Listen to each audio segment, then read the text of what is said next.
Assalamualaikum warahmatullahi wabarakatuh. Mempersembahkan penampilan kultum dari kelas 11 MIPA 2 atas nama Muhammad Alim. A'udzubillahi minasyaitonirrajim. Bismillahirrahmanirrahim.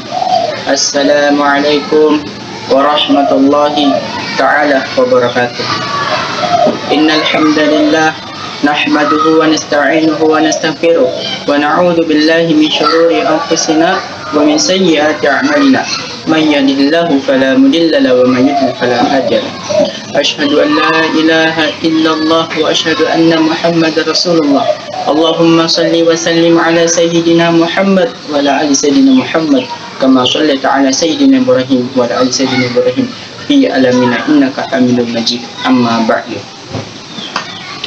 Yang pertama-tama, marilah kita memanjatkan puja dan puji syukur atas hadirat Allah Subhanahu wa taala, karena dialah yang memberikan kita kenikmatan yang begitu besar.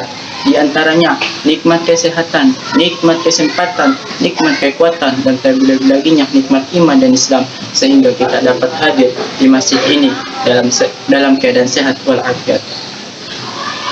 Tak lupa juga, marilah kita berikan sholawat beserta salam kepada baginda Nabiullah Muhammad sallallahu alaihi wasallam.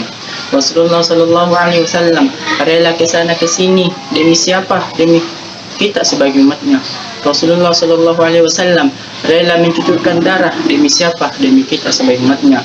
Begitu cintanya Rasulullah sallallahu alaihi wasallam kepada umatnya.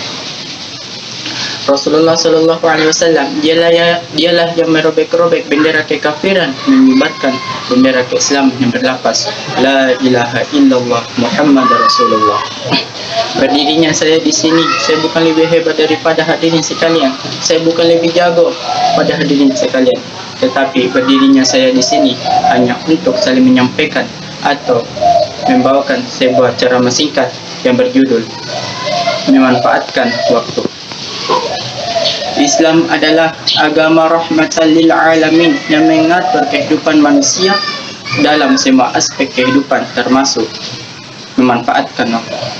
Allah Subhanahu wa taala berfirman dalam Quran surah Al-Ashr ayat 1 sampai 3 yang berbunyi, wal ashr, demi masa, innal insana lafi khusr, sungguh manusia berada dalam kerugian, illal ladzina amanu wa 'amilus solihati, kecuali orang-orang yang beriman dan mengerjakan kebajikan, wa tawashaw bil haqqi, dan serta saling menasihati untuk kebenaran, wa tawashaw bil haqq wa tawashaw bis sabr, dan saling menasihati untuk kesabaran.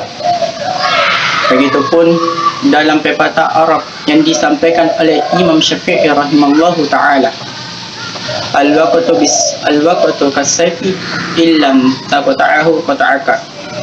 Waktu itu seperti pedang, jika engkau tidak bisa menggunakannya dengan baik, ia akan memotongmu.